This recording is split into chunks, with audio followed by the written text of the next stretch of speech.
Gallery.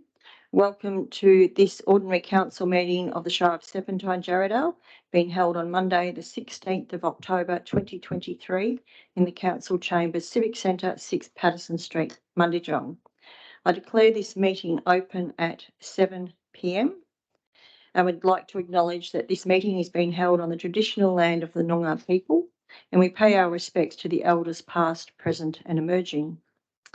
I'd also like to advise members of the public gallery that the meeting is being audio recorded in accordance with council policy. If you are asking a public question or making a statement or deputation to the meeting, this will be audio recorded. Members of the public are reminded that no other visual or audio recording of this meeting by any other means is allowed. I'd also like to make special mention of past councillor Sandra Hawkins, who is with us in the public gallery tonight, and to past councillor Kira McConkey, who has joined us this evening as well. Move to item 1, which is attendances and apologies. We have one apology from councillor Shane Mack for this evening's meeting. Public question time. Item 2, public question time. Item 2.1 is response to previous public questions taken on notice from the Ordinary Council meeting from Monday the 18th of September 2023. They can be seen in the agenda and will be published in the minutes from this meeting. Item 2.2 is public questions. Can I please ask Miss Lisa Brazier to please come forward and read your questions?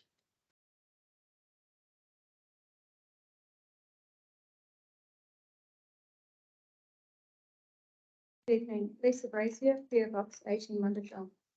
My first question is, I pay rates in several other shires and town, and whilst looking for some information on one of their web pages last week, I came across an election caretaker policy. Do we have an election caretaker policy for the Shire of Serpentine Jarrahdale? And if not, why not? Thank you for your first question this evening, Ms Brazier. I will ask the Director of Corporate Services to give you a response, please. Thank you, Madam President. Good evening, Ms Brazier. Council has not adopted a caretaker policy at this time. The caretaker policy is something that has been considered by officers but has not progressed because a mandatory caretaker period was highlighted as part of the Minister's legislative reform program, and this legislation would override a council adopted policy in circumstances where there was a conflict between the two. Earlier this year, the department announced that reforms to the Local Government Act will introduce a mandatory caretaker period from 1 July 24. This reform will standardise a caretaker period across all local governments. The caretaker period will apply to all ordinary local government elections from 25 onwards. The caretaker period runs from the close of nominations to declaration of the poll. It will not apply to extraordinary local government elections. The Act and functions and general regulations set out several matters which constitute a significant act. Thank you. So my second question was, would Council consider developing or implementing this soon? But my apologies, Fraser, what date did you say that was coming in?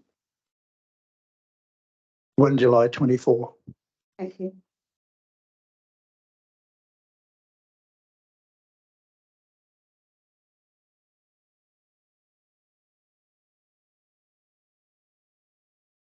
Can I please ask Mr. Brett Soltoggio to come forward and ask your questions this evening, please?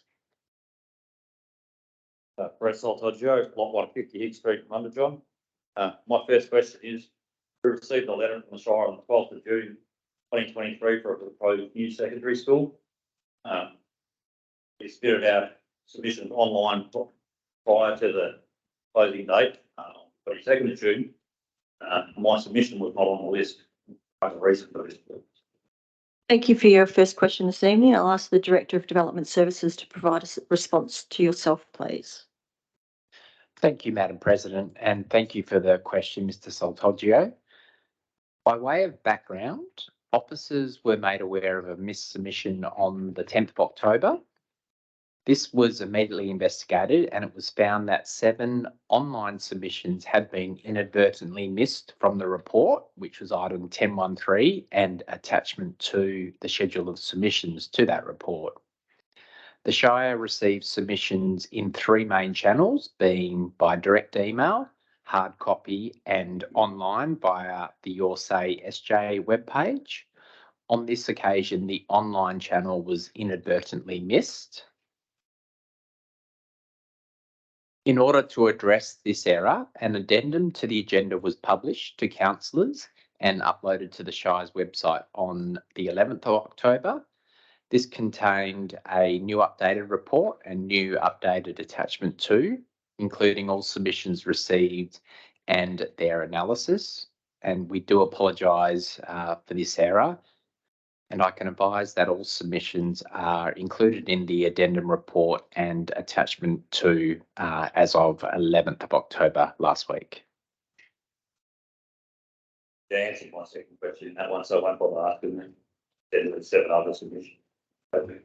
So my third question will be then, how many other agenda items have come to council without all submissions being presented?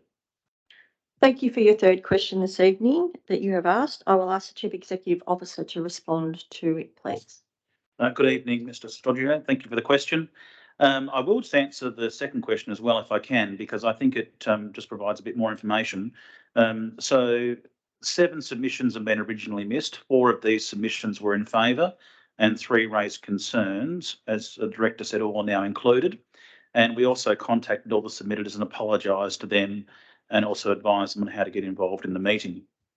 In response to the third question, we're not aware of any other submissions that have been missed during the consideration of development applications. However, as a result of this, we've conducted a lessons learnt process and have reviewed and improved our processes to reduce the risk of securing in the future. And again, I apologise that your submission was originally missed.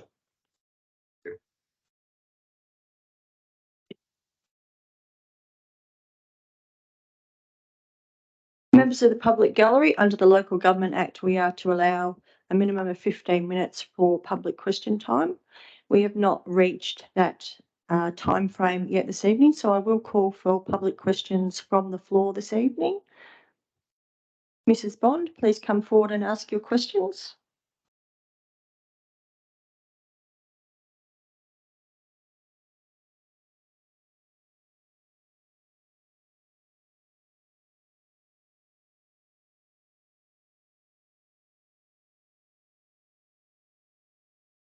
Thank you, Mrs. Bond. Your question will be taken on notice and a written response will be provided to yourself from the CEO. Is there any further public questions from the floor this evening? Mr. Bishop, thank you. Please come forward and ask your questions.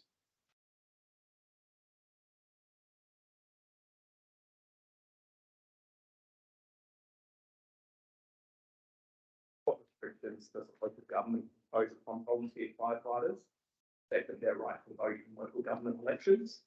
And are these, if any, consistent with those placed by the local government upon Shire Serpentine? Thank you, Mr. Bishop. We will take your first question on notice and a written response will be provided to yourself from the CEO. Another question, how many the respective volunteer firefighters voting in elections? And if so, has the local government responded to those complaints? Thank you for your question, Mr. Bishop. Your question will be taken on notice and a written response will be provided to yourself from the CEO. And a final question, what role, if any, has elected members of council had in considering, directing or redirecting to representatives for local government or responding to any complaints made? Thank you for your third question. It will be taken on notice and a written response will be provided to you via the CEO. Could I please ask that you provide your written questions to the staff so they can be accurately recorded in the minutes of the meeting, please? Thank you. Madam President, can I please ask, has there been any awareness by the CEO of complaints or issues during our voting process? Councillor Duggan, the questions have been taken on notice. Councillors will be provided with a response when it is provided to Mr. Bishop when the CEO responds. Shame, I just thought it would be a pretty straightforward thing. We either had received some complaints or we hadn't, that's all. Thank you, Councillor Duggan. Is there any further public questions from the floor this evening? Mr. Tomlinson?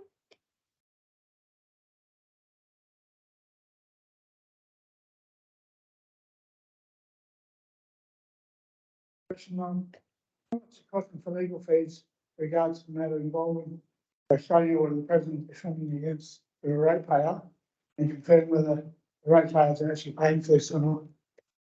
Thank you for your question, Mr. Tomlinson.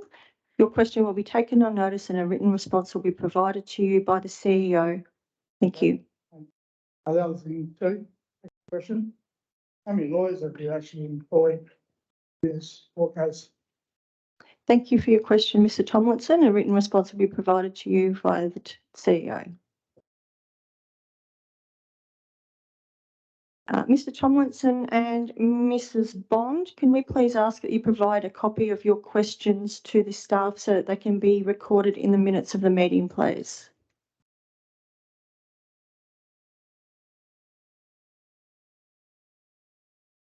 Is there any further public questions from the floor this evening? Please come forward.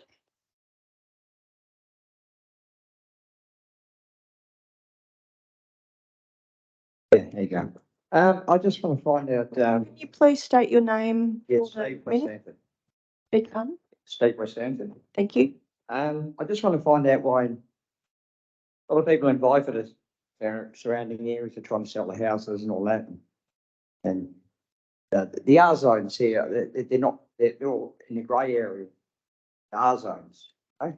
You don't know the varies too much. Like you go to another council, it's all black and white. You know, if you put like 2 units on their house, you try it here, an investor won't touch your house most of the time because they don't know it's a big grey area. I just want to find out what's going on with their planning. Thank you for your question. I will take the question on notice and have the CEO and the Director of Development Services respond to your question. Can you please provide the staff with your contact details No worries. so that a response can be sent to you, please? No worries. Thank you. And do you have anything in writing that you can provide to the staff for your question? Sorry? Do you have anything in writing regarding your question? Just came up here.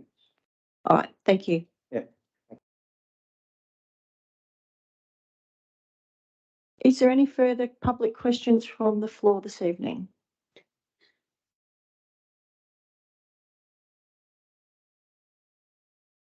There being no further public questions from the floor, public question time concludes at 7:13 p.m. Item 3 is public statement time. Can I please ask Ms. Sandra Hawkins to come forward and read your statement this evening? Good evening, Sandra Hawkins Whitby. Good evening, President Rich and councillors. I have 2 matters that I wish to bring to your attention. First being an acknowledgement. I would like to thank the CEO, Paul Martin, staff and councillors for obtaining the funding from state government and contributing the balance required to construct a pedestrian crossing over the rail line on Kiernan Street, Mundijong, Whitby. I know that I've been a pain in the proverbial, but I truly believe that the crossing is urgently needed and was a priority when it came to safety. This will enable the residents of the Whitby estate to go about their business, going to school, enjoy walking or cycling without fear of being knocked down by vehicular traffic. The second matter is, it's come to my attention that the bar on the Jarrahdale Oval will be demolished and not replaced. I understand that this will be carried out when the upgrade of the Oval takes place. The bar area is not only used by the Log Chop and the Lions Country Fair event, but at other times. This year it was a Muddy Buddies event where the Lions Club prepared and served a sausage sizzle. I have been informed that the intention is to utilise the Oval far more to hold small events, and they can all use the bar area, but unfortunately not as it is. It needs to be refurbished in a modest way. So I'm asking, should I give it a lot of consideration before we decide not to replace or refurbish it? I'm not asking for a fully decked out kitchen, but a simple bar for serving and a bigger area so the barbecues can be used undercover. Thank you very much. Thank you. Can I please ask Ms. Lisa Brazier to come forward and read your statement this evening?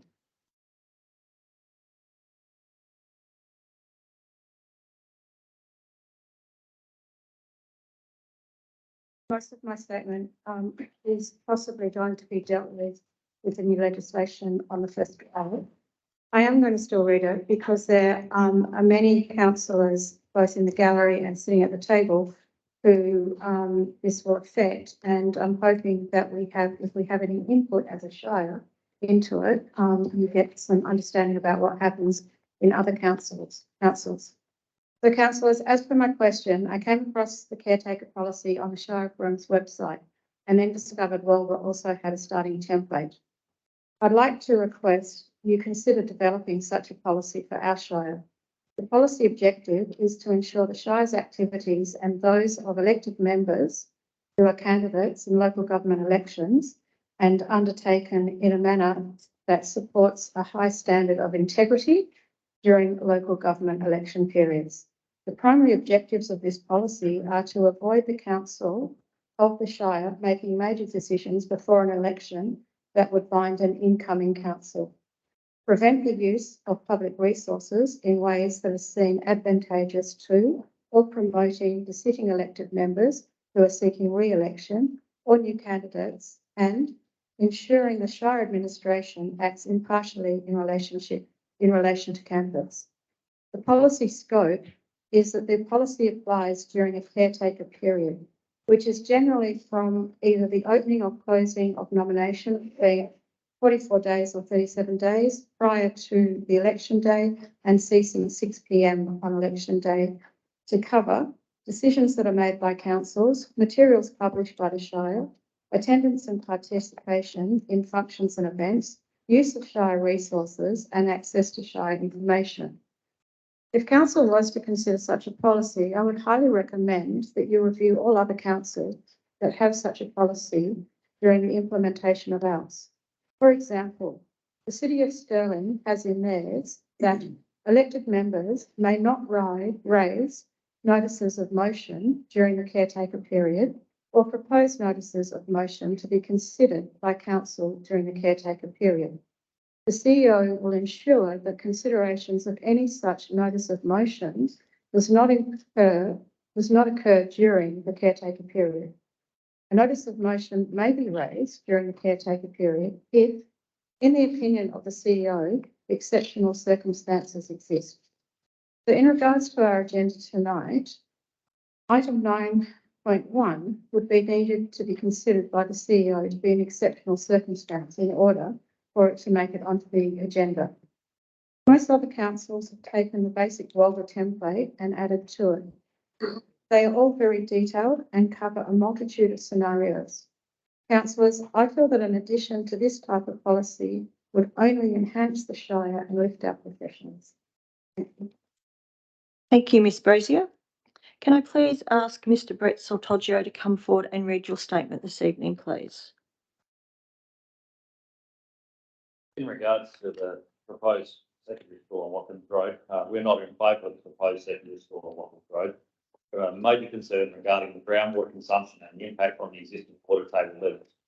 Currently, we have very limited access to groundwater and supply is almost non-existent 400 metres east of our property. At this point in time, there is no access to stem water to any properties east of the White Road.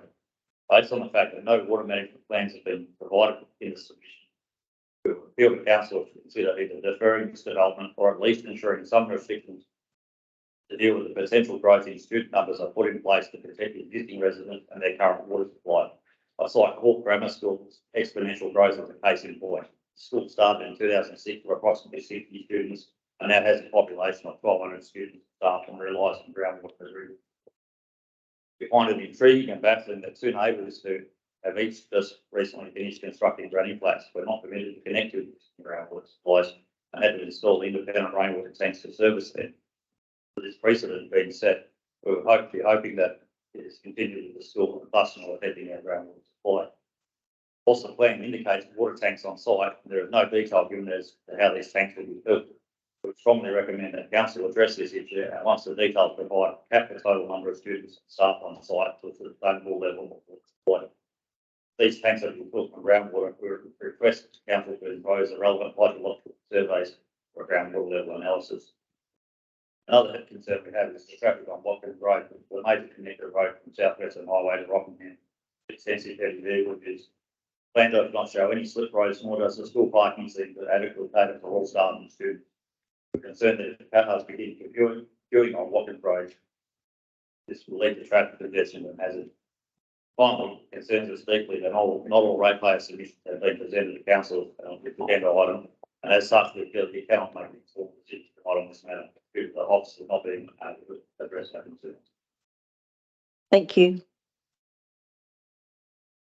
Item 4 is petitions and deputations. The first deputation this evening is Mr. Clayton Plug from Harley Dykstra regarding item 10.1.3, proposed educational establishment, lot 9, Watkins Road, Mundijong.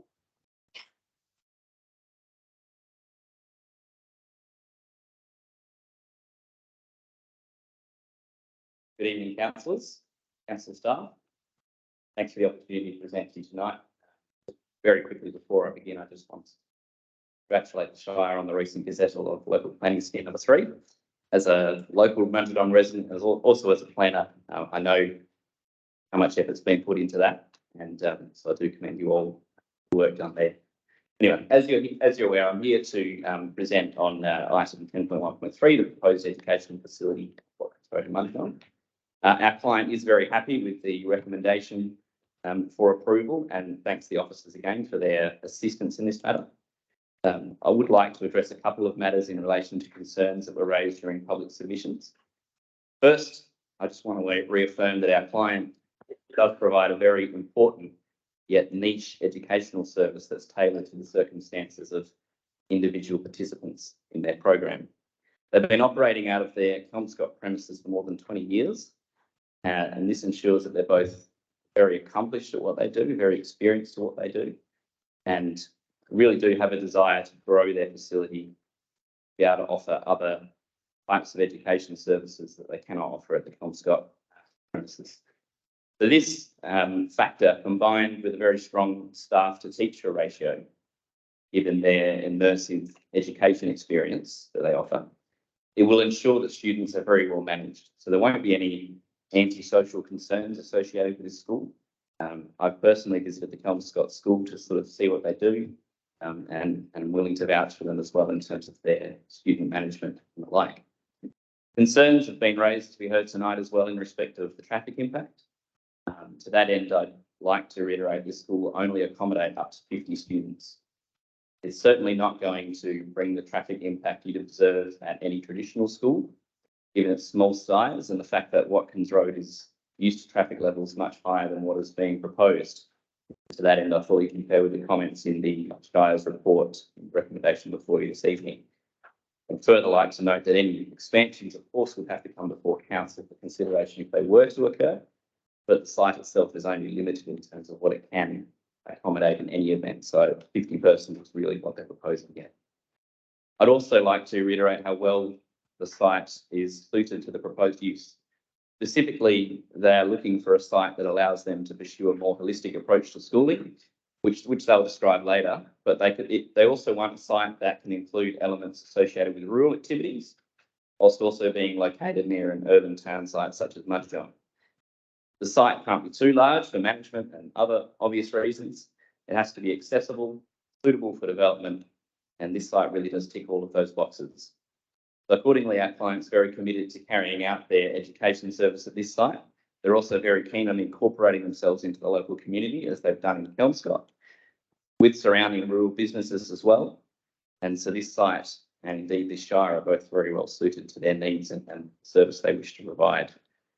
Also, in respect of the groundwater comments this evening, with regards to that, the Shire officers and staff and councillors would be well aware of the groundwater taking process that you would have to go through if you wanted to do that. The Department of Water control that very closely. But we have also, as you know, proposed a number of water tanks across the site, which will provide a sufficient source, as they do at other schools in the area, much bigger schools as well. I'd just like to thank the Shire again for their positive recommendation and for the work on this one to date. Happy to take any questions as needed, but otherwise, thank you for your time. Thank you.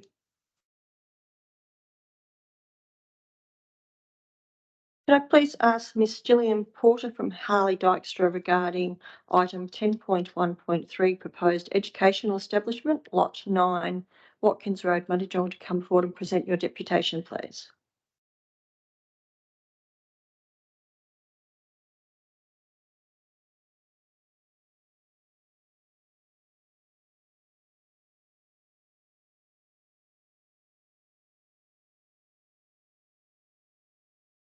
In this deputation, I will be providing some context to the development application for lots in Mundijong as a proposed education facility.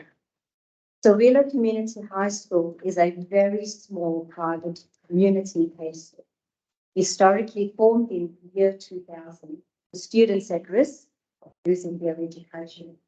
We have served the city of Armidale residents from our Elmsford location for the past 13 years. We provide an inclusive and dynamic secondary schooling and experience for students aged 11 to 20.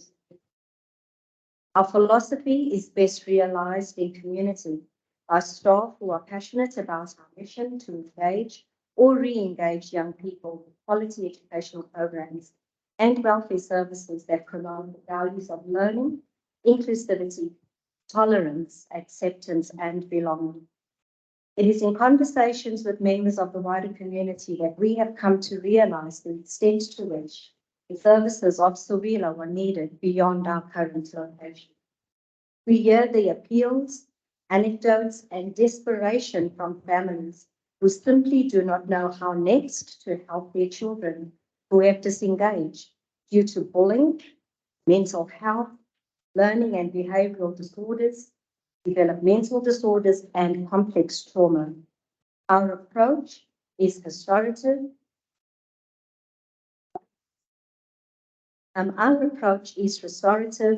Supporting students to heal and develop strategies while engaging with their education on a level where they can experience success.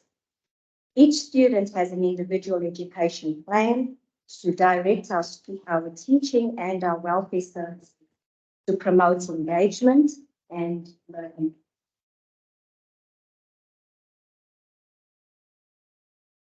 Students are challenged and supported as they develop trust and learn within a relational teaching model.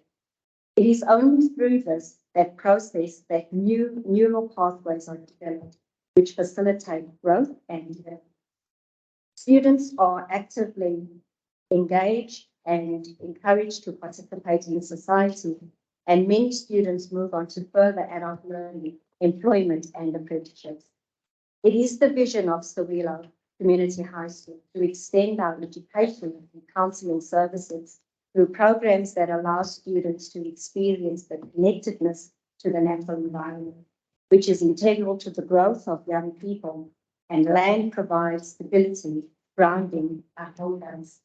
Being connected to the land or natural environment will teach our students the concepts of sustainability and horticulture, which we are teaching on an experimental scale at our location, thus refining the model. The teaching programs have proved successful, and students have developed skills, practices, and an appreciation of the natural world, learning the responsibility of becoming custodians of our land. It is through this purchase of Lot 9 Watkins Road in Mundijong as an educational facility that we can extend this vision to serve the families of Mundijong community while establishing business partnerships and supporting local business. Thank you. Item 5 is the President's report. Good evening and welcome to the Ordinary Council meeting for October 2023. I'd like to begin tonight on a positive note and say how wonderful it has been to see our community out and about as SJ events season kicks off over the recent weeks. Firstly, congratulations to the SJ Lions Club and everyone involved in delivering another successful Jarrahdale Log Chop and Country Fair event. This event is a staple of the Jarrahdale community and attracts visitors from across the region. It was great to be in attendance alongside the Shire's community engagement team, chatting to locals about the future of SJ and to see such a strong turnout.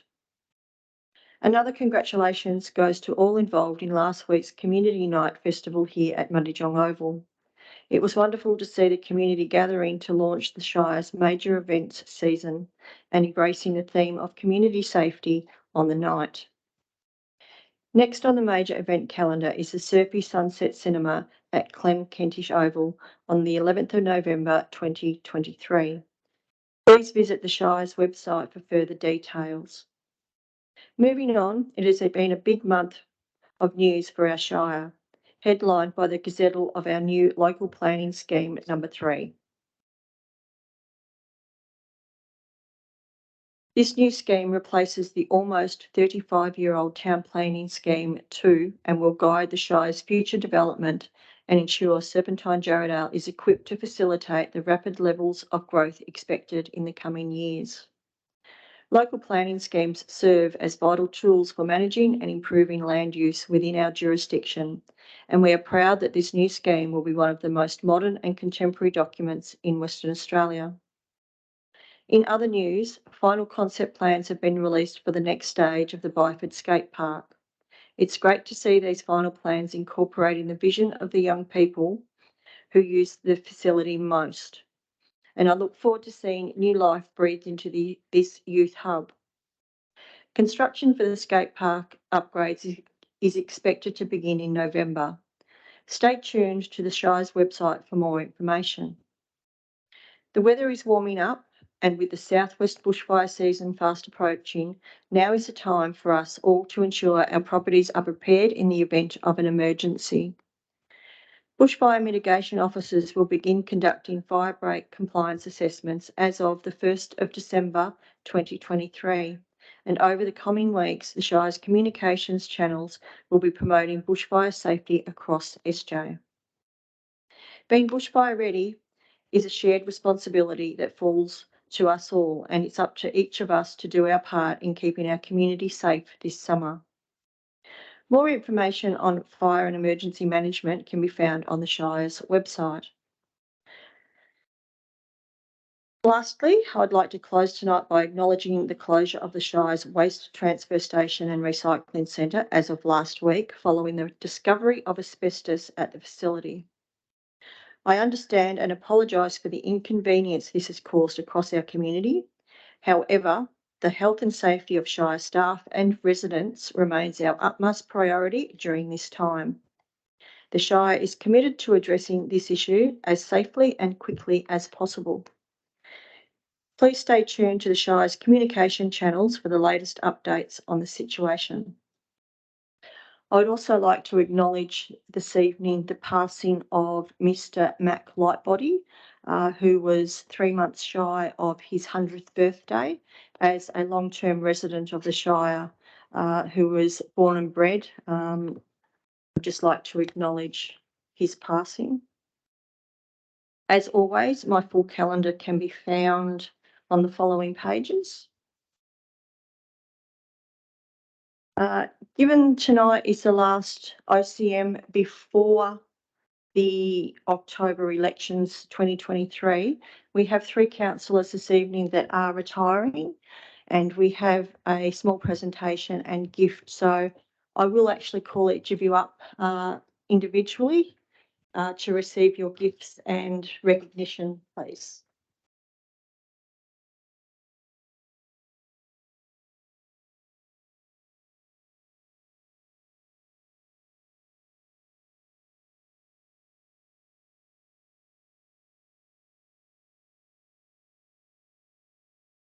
Can I call Councillor David Atwell forward, please?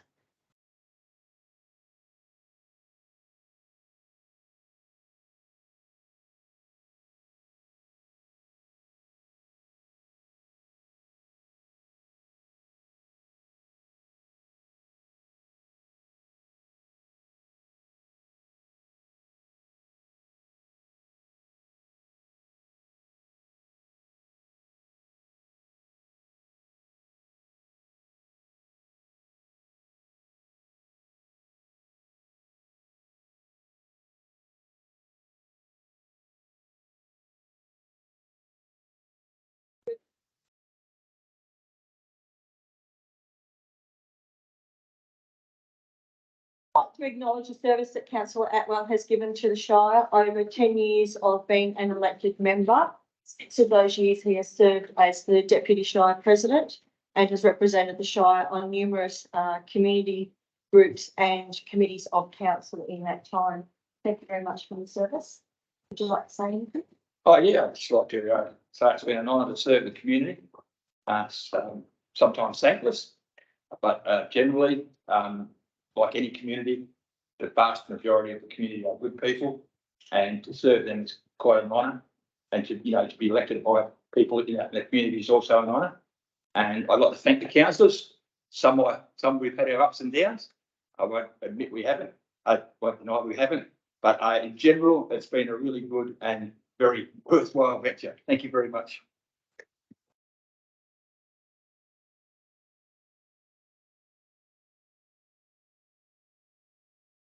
Can I please call forward Councillor Michael D'Agostino?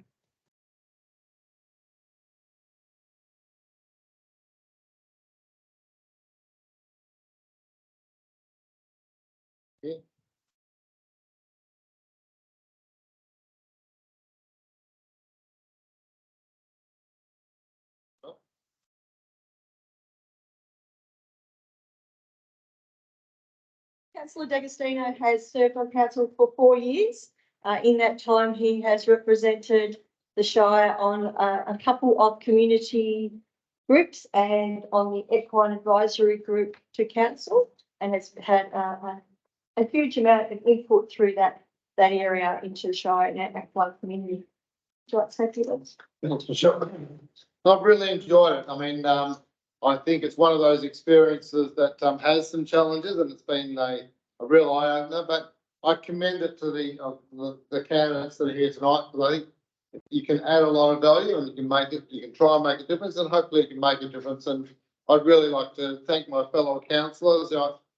As Dave said, we've had a lot of ups and downs, but a lot of positive experiences. And I'd really like to thank the staff. The one comment that I can make is the staff have been absolutely outstanding and just so professional and thorough at every level. So I'd like to really thank the staff. So thank you, everyone.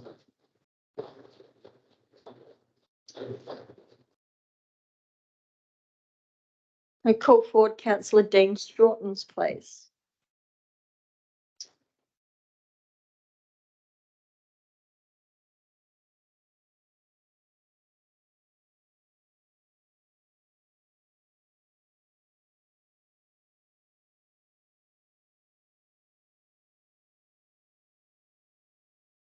Councillor Straughtons, as the same as Councillor D'Agostino, has served on council for 4 years. He has represented the Shire on the Switch Your Thinking regional group, which we have between Serpentine, Jarrahdale, Armidale and Gospels. And he has also chaired the advisory Access and Inclusion Advisory Committee that we have here at the Shire. Sure. As being chairman of the Access and Inclusion Advisory Group, I've been very tolerant of my peers because we all have our challenges. Bit of humour, but seriously, the staff have been super professional. My colleagues, fellow councillors, have been super professional, and it's made it so much easier to perform as a councillor when everyone takes on some level of responsibility. So going forward, every chance I've had, and I'll take this chance here, is to encourage the council itself to go forward looking for competitive and comparative advantages to positively differentiate our Shire so as we get an improved standard of living for all. And that's what I'll always just try to achieve as a council. And I really thank you all, the citizens, the residents, because it's been a privilege to serve you all. Thank you.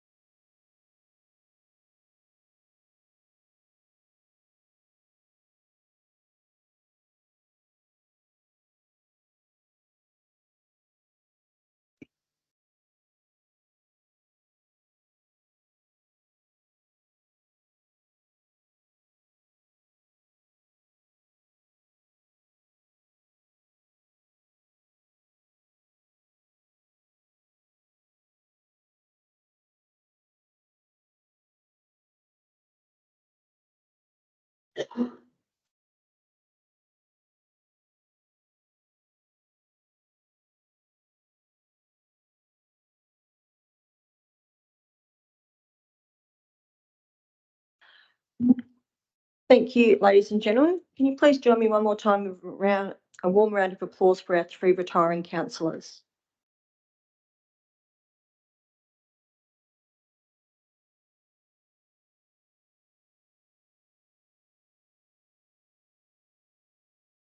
Item 6 tonight is declaration of councillors and officers' interest, of which we have a few. Shire President Councillor Michelle Rich declared a financial interest in item 10.2.2, award request for tender RFT 03-2023, Cardup Siding Road and Keenan Street roundabout upgrades. The nature of the interest is tenderer is a client of the family business. The extent of the interest is fee for service.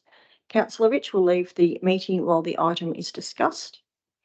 Shire President Councillor Michelle Rich declared a financial interest in item 10.2.3, award request for tender RFT 05-2023, Kingsbury Drive Road widening and improvements. The nature of the interest is tenderer is a client of the family business. The extent of the interest is fee for service. Councillor Rich will leave the meeting while the item is discussed. Councillor Lawrence Strange has declared an impartiality interest in item 10.4.2, 2023-2024, Activate Byford proposal. The nature of the interest is I have been a member of the Activate Byford group since its inception. The extent of the interest is I am a member of the group applying for funding. Councillor Robert Coles has declared an impartiality interest in item 10.1.3. The nature of the interest is that he has an election sign on the road reserve opposite the proposed development, and it is an impartiality declaration.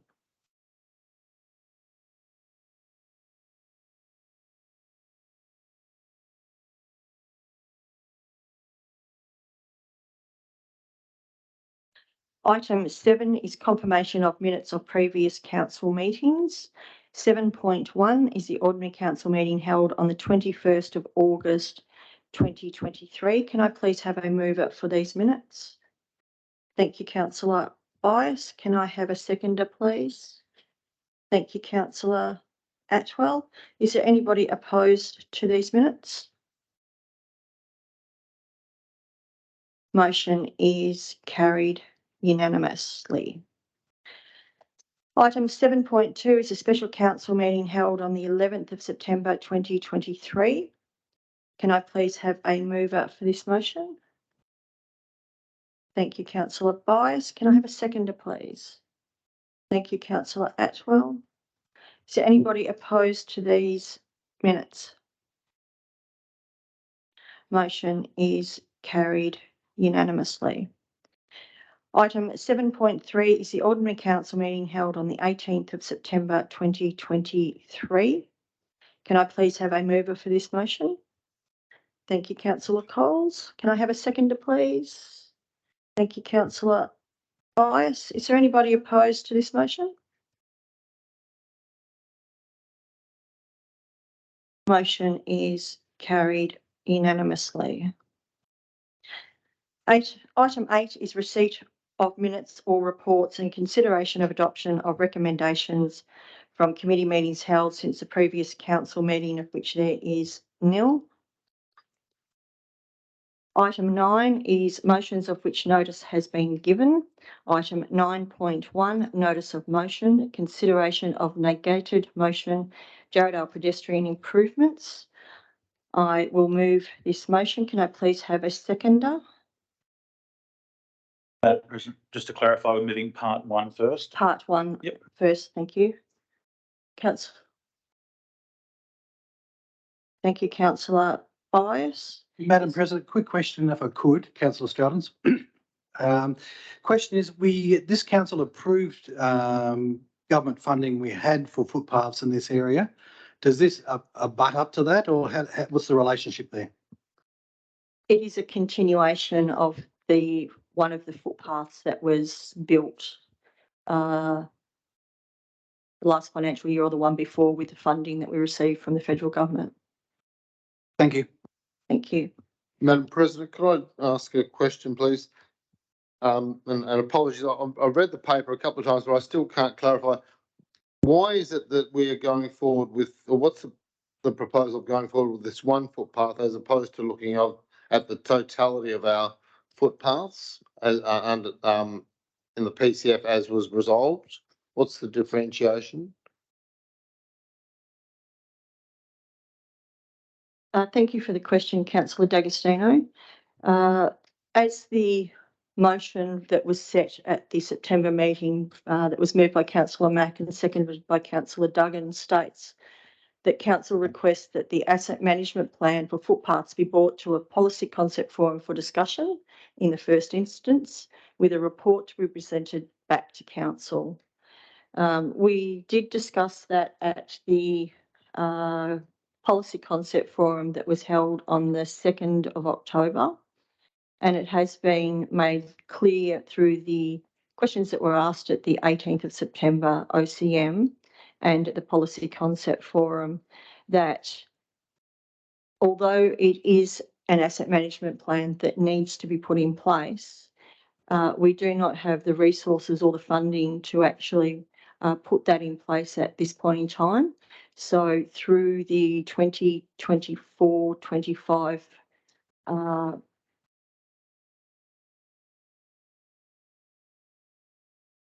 2023-24 budget, there would need to be a budget allocation for the infrastructure department to be able to produce that report, the asset management plan, and then we would be unlikely to have any footpaths that would be come out of that plan to be built before the 2025-2026 financial year.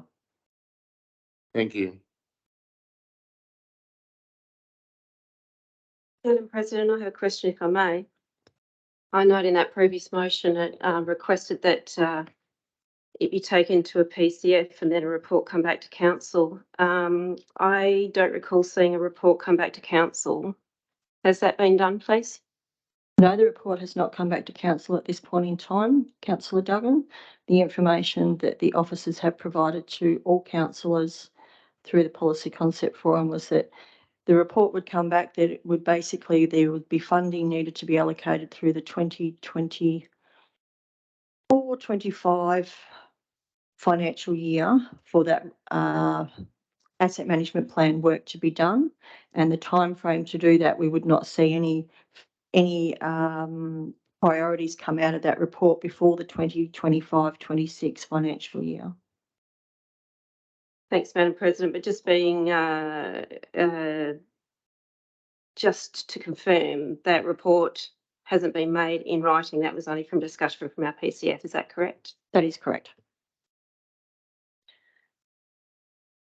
Councillors, is there anybody opposed to this first part of the motion? Thank you, Councillor Duggan. Councillor Coles, do you put your hand up? Thank you. Councillor D'Agostino. Thank you. Thank you, councillors. I will open the debate for this item. When I brought this item to council at the September council meeting, I brought it forward given the vast information that had been presented to council through various avenues in roughly the month to 6 weeks before that item came to council.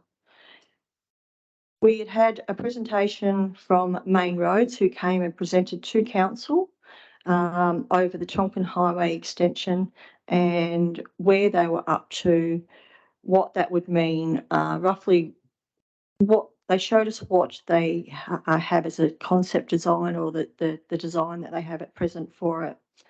Then they did 2 community consultation sessions with the community, first being held on the 9th of August 2023 in Byford at the Dome, which was attended by quite a good turnout of our community and a number of councillors.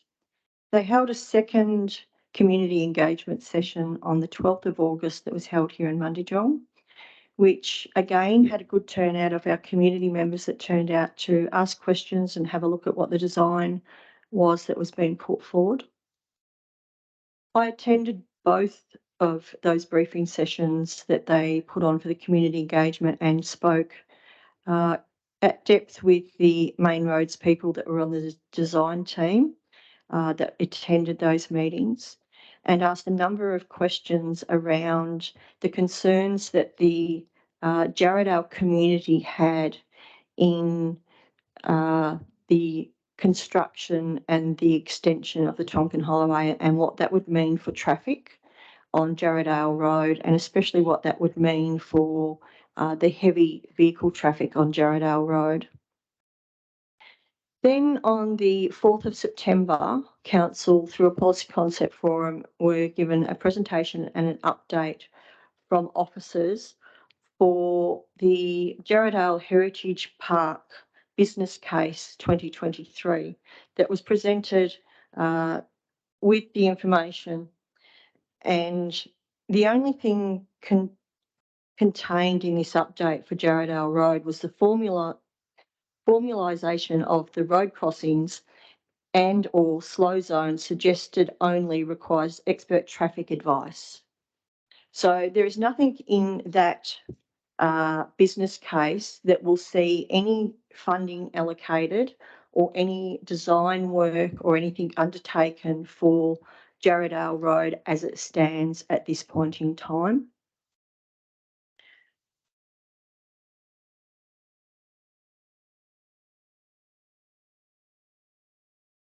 The motion that I put forward at the 18th of September OCM read in its entirety, as part of the 2024-25 budget process,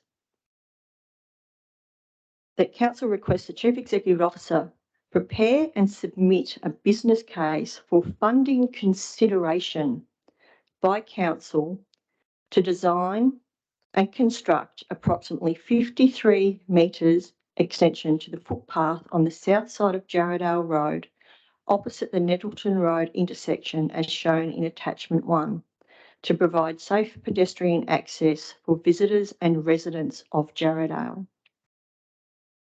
It quite simply states, submit a business case for funding consideration by Council through the budget process. Part 2 read, as part of the 2024-25 budget process, prepare and submit a business case for funding consideration by Council to engage external consultants to undertake community consultation, investigation, concept design and costings for implementation of appropriate traffic calming treatments along Jarrahdale Road through the Jarrahdale town site to better manage the anticipated increase in traffic and pedestrian movement in preparation for Trails Town status and Tonkin Highway extension. Again, submit a business case for funding consideration by Council.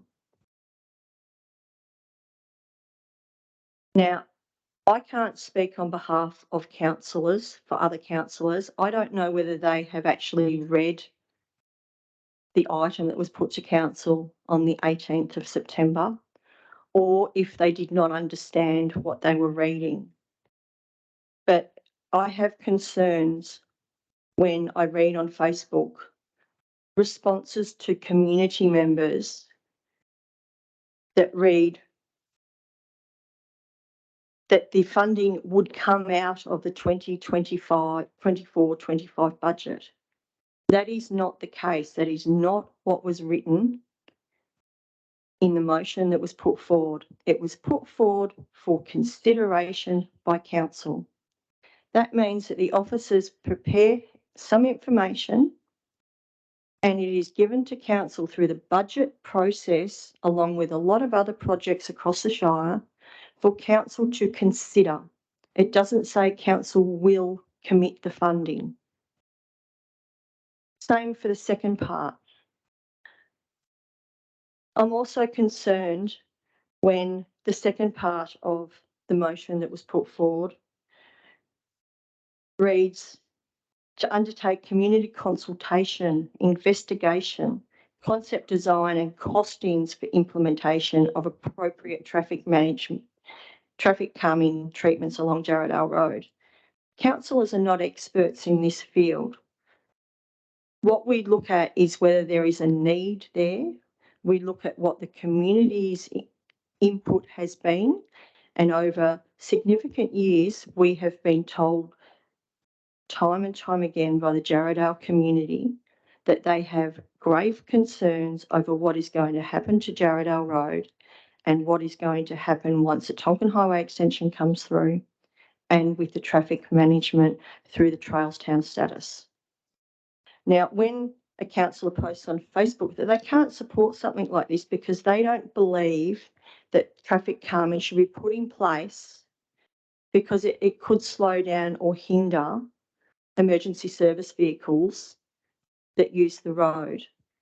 Now, I am absolutely no expert in this area, but I do know that the design of these road services are investigated by people that are experts in this area. Main roads have to approve whatever treatments are put in place. And the road has to be able to cope with all right-of-way vehicles that use that road. So the road would not be designed to stop any vehicle using the road as a right-of-way vehicle in that area. The only vehicles that would be hindered or not be able to use that road would be RAV-rated vehicles because it is not a RAV-rated road through the town side of Jarrahdale.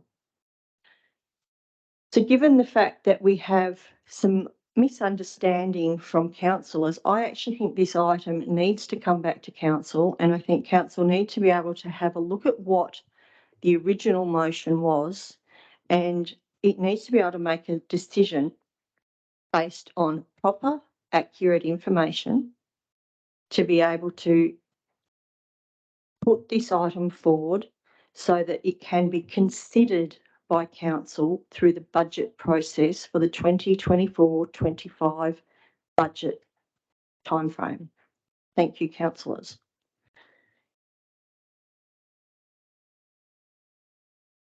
Councillor Bias, would you like to speak or reserve? Thank you. Councillor Duggan, would you like to speak, please? Thanks, Madam President. I guess my confusion comes from the fact that what we're actually discussing is part one, which is that the council, in accordance with clause 1023 of the standing orders, consents within 3 months to entertaining the following motion. So this is not actually about the motion itself. It's about actually whether we pull this motion back to the table a month after it was first brought to the table. I'm not against the motion. That's not what I've said. We're not discussing part two. We're discussing part one. And part one is about us entertaining the idea of bringing this back to the table.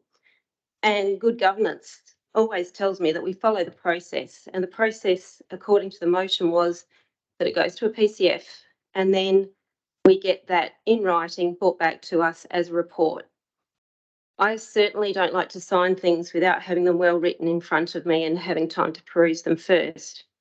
So for me, this is not a discussion about part two. This is a discussion about part one.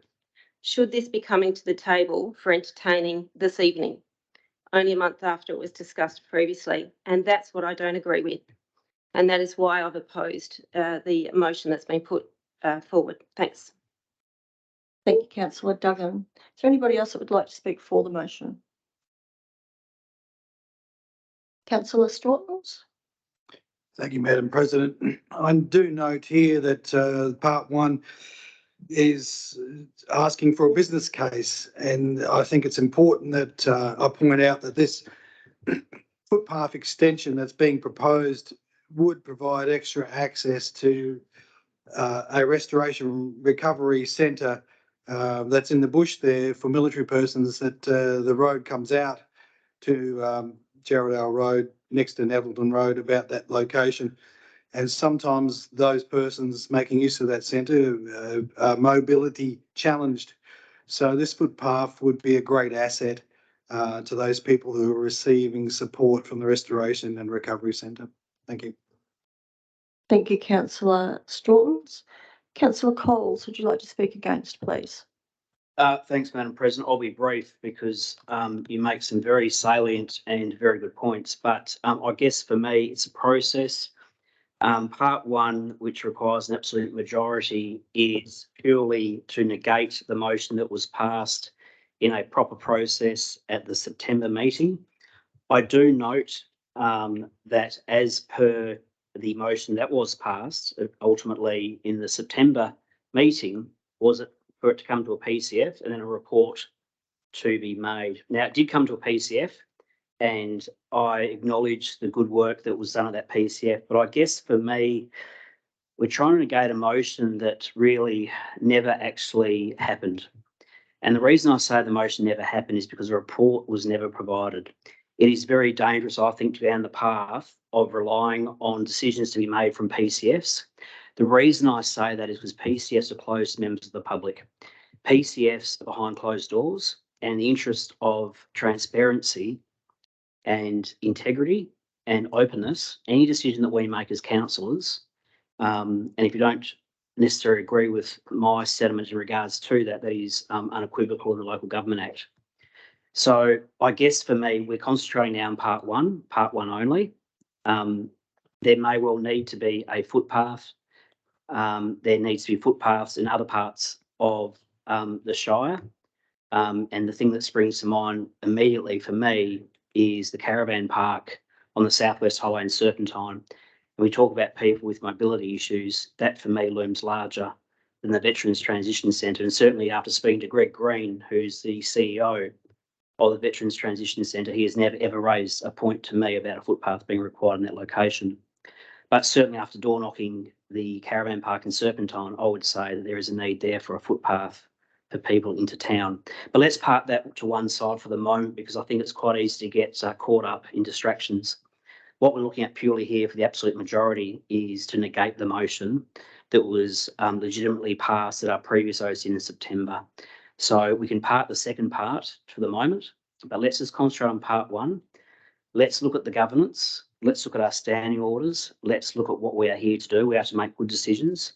Those decisions need to be made with us getting reports back from staff, which is what the original motion said, and is a very risky business for us to make decisions after hearing information from PCFs that are not open to the public.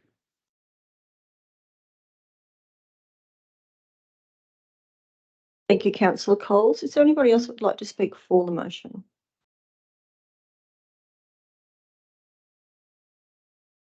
Thank you, councillors. In closing, I agree with Councillor Coles and Councillor Duggan. We do have a governance structure in place. That governance structure allows us to bring this item back to council and to reconsider this item with an absolute majority of councillors. And that is why, councillors, it is back on the agenda this evening.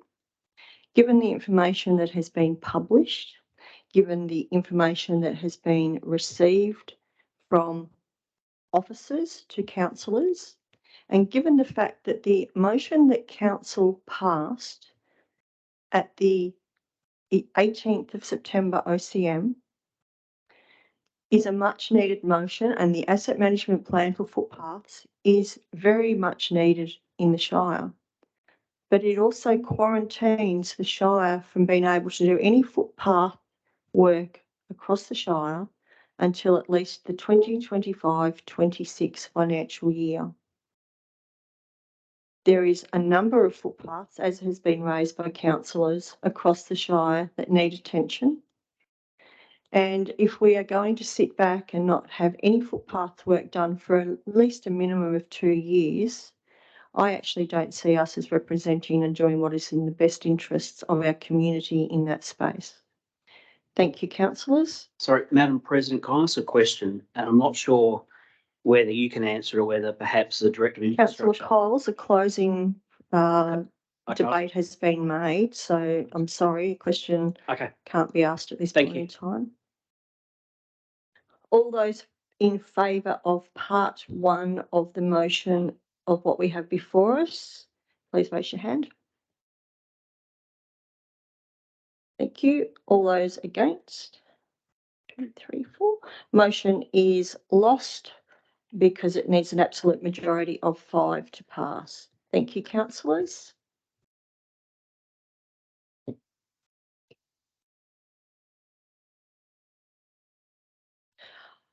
Item 9.2, notice of motion, changing places infrastructure across the Transperth and Metronet program.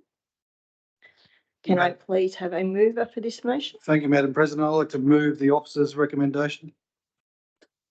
Thank you, councillor Straws. Can I have a seconder, please? Thank you, councillor Duggan. Is there anybody opposed to this motion?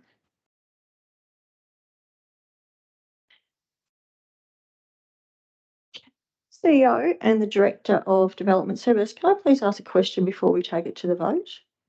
Has this item come to a policy concept forum to be discussed and had information presented to councillors? Madam President, I'm not aware of it coming to a policy concept forum, but I might ask the Director if he's aware. Thank you, CEO, through you, Madam President. No, I'm not specifically aware either, sorry. Thank you. All those in favour of the motion before us? 2, 3.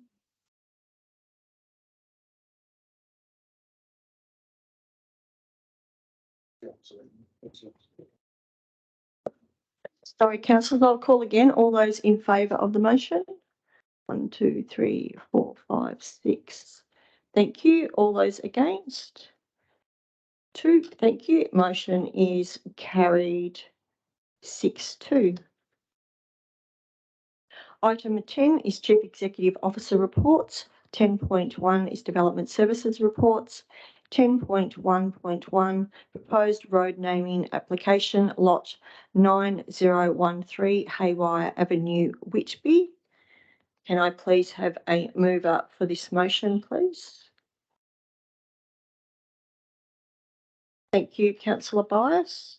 Can I have a seconder, please? Thank you, councillor D'Agostino. Is there anybody opposed to this motion?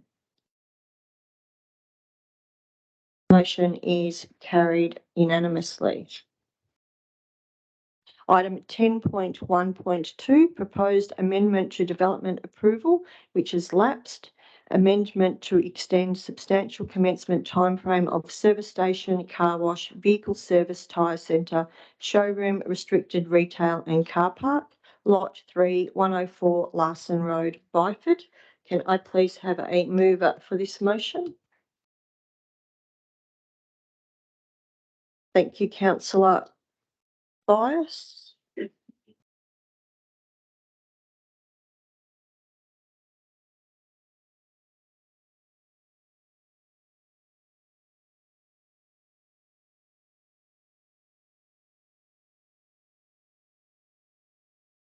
Can I have a seconder for this motion, please? Thank you, councillor D'Agostino. Is there anybody opposed to this motion? Motion is carried unanimously. Item 10.1.3, proposed educational establishment, lot 9 Watkins Road, Mundijol. Can I please have a mover for this motion? Madam President, if I may, I'd like to move the alternate motion that I circulated last week. Thank you, councillor Coles. So if I may, Madam President, as per the officer's recommendation, with the addition of paragraphs 18 and 19, and if you're minded to, I'm happy to read that out for the public. Thank you, councillor Coles. Can you please read out those additions? Thank you, Madam President. So paragraph 18 is all access and car parking associated with the development including drop-off and pick-up activities, shall take place within the subject land. No on-street or street verge drop-off or pick-up or car parking is permitted to occur at any time. I hope you're not writing that verbatim, you've already got it. And 19 is, prior to the issue of a building permit, suitable investigations are to be undertaken to the satisfaction of the Shire on advice of the Water Corporation to determine if it is feasible to connect the development to the nearby reticulated water supply. If such is shown to be feasible, the development shall connect to the water supply prior to commencement of operations. If the investigations do not provide feasible, the development shall demonstrate suitable arrangements for on-site potable water or potable water provision in the form of water tanks connected to a suitable roof catchments with suitable filtration and treatment processes. Such water tanks shall also include suitable couplings to function as on-site water supply for the use in the event of a fire. Thank you, councillor Coles. Councillor Strange, you happy to second? May be happy to second. Thank you, Madam President. Just have a question for the director in relation to this one, and the two proposed conditions. This school is about half the size of the number of children we would typically see these days for a childcare centre, from what I've observed. And so I was just wondering, in terms of after we've accounted for the recommended parking conditions that are already recommended, which is 4, 5 and 6, what benefit is there to adding the point 18 in relation to car parking? Director? Thank you, Madam President. Thank you for the question. I think it makes it clearer from the perspective of the operator. It probably does also assist in terms of the compliance task, having a condition that underlines the requirement of car parking and drop-off and pick-up being managed internal to the site. So the condition, if you were to ask me of the benefit, would assist in the compliance element, as well as the operator, no doubt, being very clear in terms of how they manage those tasks, and it is also consistent with the operator's plans as well. Just a follow-up question. Based on recent experience, if the applicant was to take the council to or the Shire to SAT for a review of either of those conditions, what would typically be the minimum cost that we would experience? Director? Thank you for the question, Madam President. It would probably be limited to just our own, I guess, staff costs, given the nature of the application, relatively low risk, low complexity. It would be probably handled internally. Yeah. Sorry, and I would point out that's on the basis because the officers have recommended approval. Actually, I will probably restate that if the specific action was being brought for either or of those two conditions, there would likely be some cost in terms of independent representation for council. So yes, I do withdraw my first statement and just clarify and caveat it that if the review was specific to condition 18 or 19, given they're being potentially added by council, and there was a review brought specific to those conditions, there would be a cost of an independent representation per the council policy. You'd be looking at around a $5,000 to $10,000 cost if that did occur. Thank you, Director. And then just one final question in terms of administrative hours associated with defending such an application to SAT. What would you estimate would be a rough idea of how many hours of officers' time? Thank you for the question through you, Madam President. If it was, again, specific to council imposed conditions, the independent experts that, or the independent parties that would run the case would certainly rely on staff time to put together information and background. So I think anywhere between sort of 15 to 25 hours would be a usual expectation for this kind of application if it did eventually end up in that forum. Thank you, Madam President. Thank you, Director. Thank you, Councillor Strange. Councillor Atwell. Director, just a query, do you know if the majority of the students here would be bused down?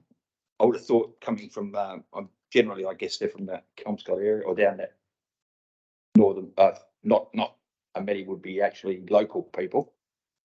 Would they be busing them down, do you think, or do you know that or not? Thank you for the question through you, Madam President. The application and the report does discuss the advantages of the site in being proximate to public transport, not too far from the stop that we have here on Patterson Street, but also on major east-west and north-south connections, being Mundijong Road and South West Highway. The niche that the school operates in attracts students from northern suburbs right down to the southern suburbs because it's invariably there to support children who need to re-engage in the learning experience. So I think representing the information that the application provided is there's a mixed approach, some drop off, some pick up, some public transport, local students invariably encouraged to walk and cycle, and the level of parking reflects on that. Thank you for that very succinct answer. Thank you. Thank you, Councillor Atwell. Director, can I please call for a seconder for the alternate motion we have before us? Thank you, Councillor D'Agostino. Is there anybody opposed to this motion? Motion is carried unanimously. Thank you, Madam President. So reasons for difference officer's recommendation, and I thank the Director for helping me with this, to assist in compliance element of the car parking, which I think is exactly what the Director said. And then in relation to the water is due to limitation of water supply, if that is sufficient.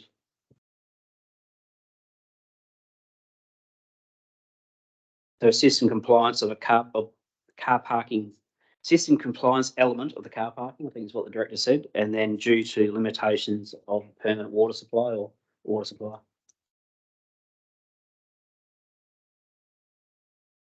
Thank you. Item 10.1.4, Section 31 reconsideration, proposed amendment to delete conditions of development approval for an approved horse arena, lot 8726 Carborough Drive, Carter. Can I please have a mover for the motion?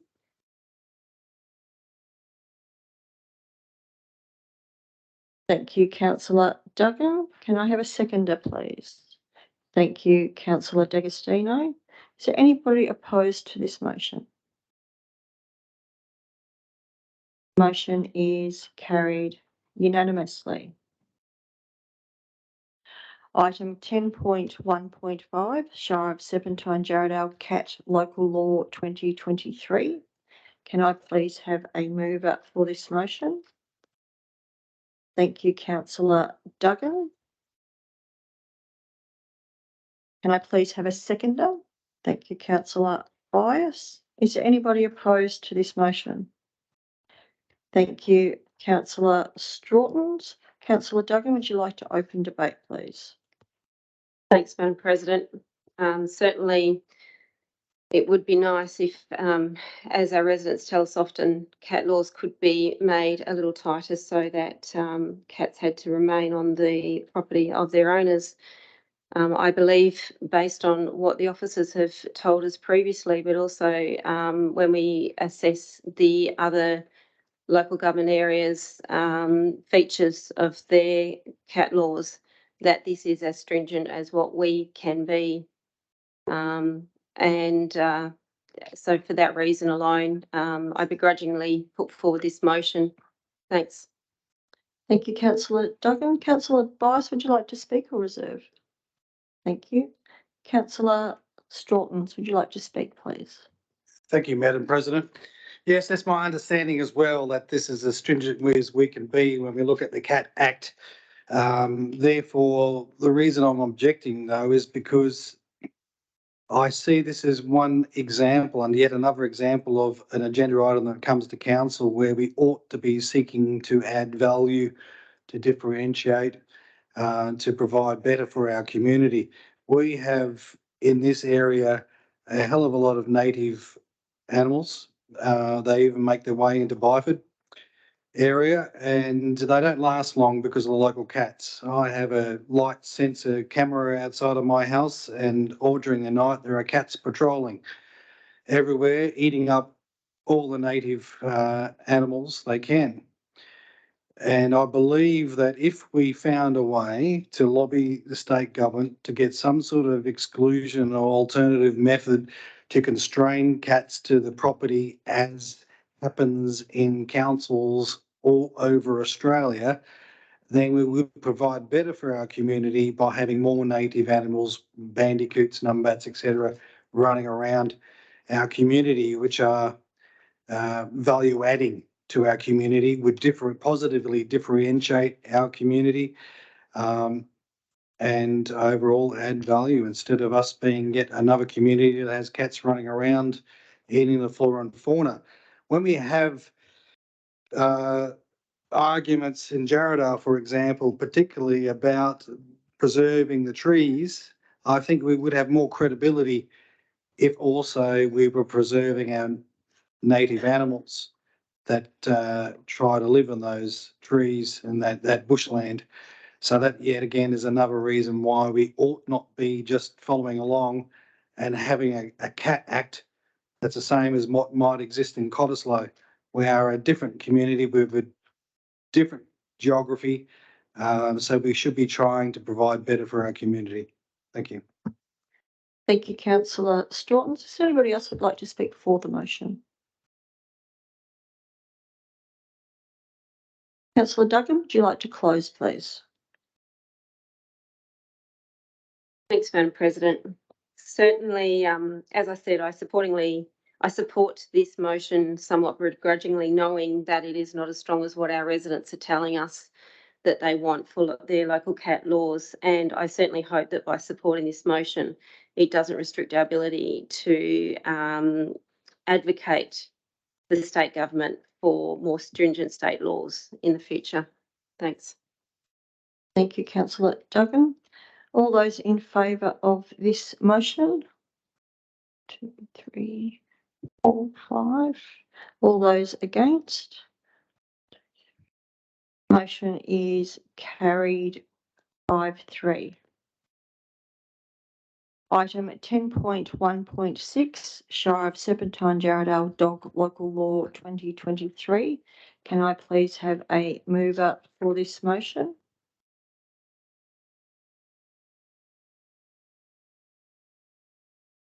Thank you, councillor Duggan. Can I have a seconder, please? Thank you, councillor Coles. Is there anybody opposed to this motion? Thank you, councillor Straughtons. Councillor Duggan, would you like to open debate? Thanks, Madam President. I guess my argument and my reason for supporting this motion is it's not significantly different to what we've had previously. It does put more emphasis on dogs being controlled and being on leash. And I think that that's incredibly important, being someone who's had to stop walking her own dogs because of meandering dogs in the community. I do like that part of it. And so with that, I put this motion forward. Thanks. Thank you, councillor Duggan. Councillor Coles, would you like to speak or reserve? Thank you, Madam President. It's just a supplementary policy that overarches or sort of supplements, I should say, complements even the Dog Act 1976. And those that know me will know how I remember 1976. So all this is doing is complementing the existing Dog Act, which obviously is legislation. This is a policy that complements that, so I commend the policy. Thank you. Thank you, councillor Coles. Councillor Strawtons. Thank you, Madam President. Dogs of neighbours' dogs particularly has been a thorn in my side for a number of years, and it's the one reason that would cause me to move house, because the existing enforcement is a toothless tiger. When I've submitted complaints, no one has come to assess the situation by standing in my property. And that seems very wrong. So, because every time I walk out of my yard, I am subject to a dog barking. But investigations have asked other dog owners around whether they have an issue of dogs barking, and that's a very biased evaluation. Furthermore, we don't seem to have anything here that I've seen that would instruct dog owners that they have a responsibility other than stopping their dogs from barking, but for the welfare of their dogs by walking their dogs, so as to keep them as a healthy, happy resident of our community. Some people do need to be curtailed in a sense, and in curtailing them in a positive sense by encouraging positive action, which would be positive for their own exercise, would also be positive for the mental health of other community members. So again, I think we've got a regulation here that hasn't gone far enough to provide better for our community. It's not seeking to differentiate positively for our community, to differentiate our shire, so it's to make steps towards making it a desired place to live, in difference to any other place. So it's simply a statement. I encourage the Shire to find other ways to improve the health of all residents, including our dogs. Thank you. Thank you, councillor Strawtons. Is there anybody else who'd like to speak for the motion? Councillor Duggan, would you like to close, please? Thanks, Madam President. Certainly, councillor Strawtons makes a very strong point about the annoyance that comes with barking dogs. And once again, I feel that it's a position that we can take an advocacy point on in the future. But unfortunately, as it stands, these are the state laws that we're governed by, and that's our restricting. That's our restriction at this time. So for that reason, I put forward this motion. Thanks. Thank you, councillor Duggan. All those in favour of this motion? 1, 2, 3. Councillor Atwell, are you in favour or not? Thank you. 1, 2, 3, 4, 6. Those against? Thank you. Motion is carried 6-2.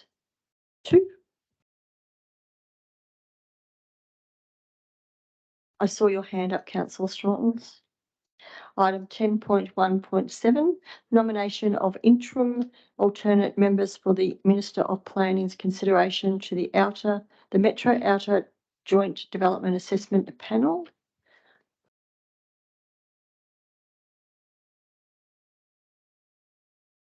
President, it's probably worth mentioning that even though Councillor Mack is an apology, he did indicate that if he was nominated by a councillor, he'd be happy to accept a nomination to be an alternate member. Thank you, Mr. Martin.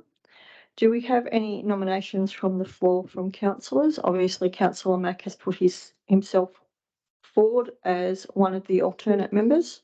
Do we have another alternate member that would like to put their name forward?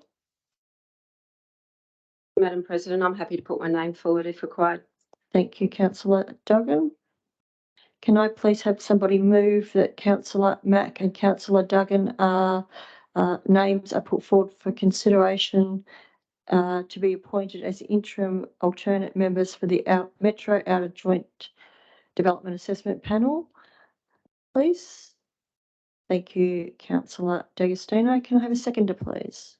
Thank you, councillor Strange. Is there anybody opposed to this motion? Motion is carried unanimously. Item 10.2 is infrastructure services reports. 10.2.1 is hypergrowth roads project update. Can I please have a mover for this motion? Thank you, Councillor Bias.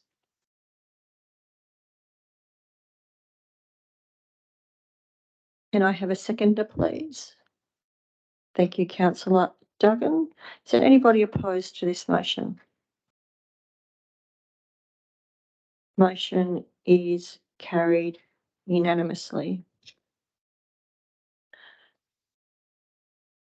I will hand the chair to Deputy President Atwell for items 10.2 and 10.2.2 and 10.2.3.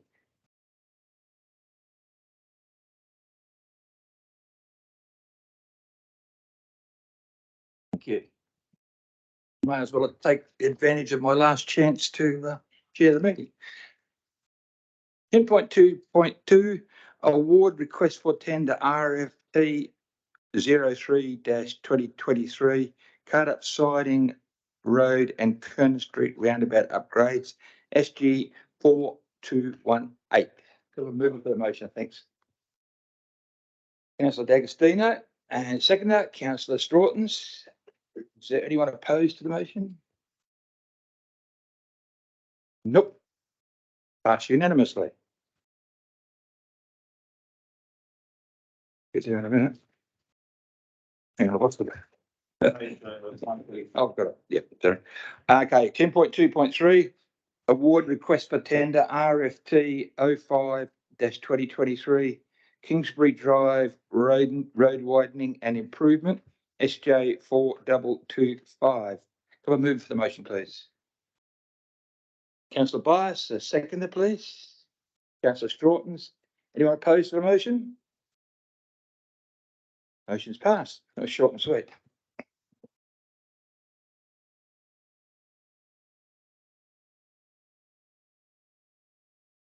Councillor Atwell, you'll advise the council. Yes, I will.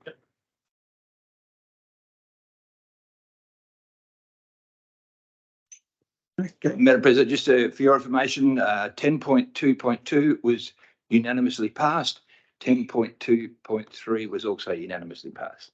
Thank you. Thank you, Councillor Atwell.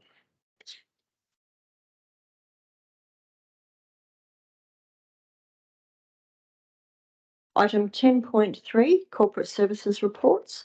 10.3.1, confirmation of payment of creditors for September 2023. Can I please have a mover for the motion? Thank you, Councillor Atwell, Councillor D'Agostino. Councillor Bias, are you happy to second? Thank you. Is there anybody opposed to this motion? Motion is carried unanimously. Item 10.3.2, monthly financial report, August 2023. Can I please have a mover for this motion? Thank you, Councillor Bias. Can I have a seconder, please? Thank you, Councillor D'Agostino. Is there anybody opposed to this motion? Motion is carried unanimously. Item 10.3.3, OneCom consolidation phase progress update. Can I please have a mover for this motion? Thank you, Councillor Bias. Can I have a seconder, please? Thank you, Councillor Strawtons. Is there anybody opposed to this motion? Motion is carried unanimously. Item 10.3.4, OneCom project phase 3 implementation strategy. Can I please have a mover for this motion? Thank you, Councillor Bias. Councillor Strawtons, are you happy to second? Thank you. Is there anybody opposed to this motion? Motion is carried unanimously. 10.4 community engagement reports. 10.4.1 Sports Aircraft Builders Club Inc. 50th anniversary fly-in event funding requests. Can I please have a mover for this motion, please? Thank you, councillor Bias. Councillor Coles, are you happy to second? Thank you. Is there anybody opposed to this motion? Motion is carried unanimously. Item 10.4.2, 2023-2024 Activate Byford proposal. Can I please have a mover for this motion, please? Thank you, councillor Coles. Can I have a seconder, please? Thank you, councillor Strawtons. Is there anybody opposed to this motion? Motion is carried unanimously. Item 10.4.3, Local Emergency Management Committee Information Report. Can I please have a mover for this motion? Thank you, councillor Bias. Can I have a seconder, please? Thank you, councillor Atwell. Is there anybody opposed to this motion? Motion is carried unanimously. Item 10.5, Executive Services Reports, of which there is nil. Item 10.6 is confidential reports. 10.6.1, confidential legal advice, unsigned waste to energy contract financiers direct deed. Can I please have a mover to close the public gallery? Thank you, councillor Bias. Can I have a seconder? Thank you, councillor Strawtons. All those in favour? Motion is carried unanimously. Can we please have the public gallery closed and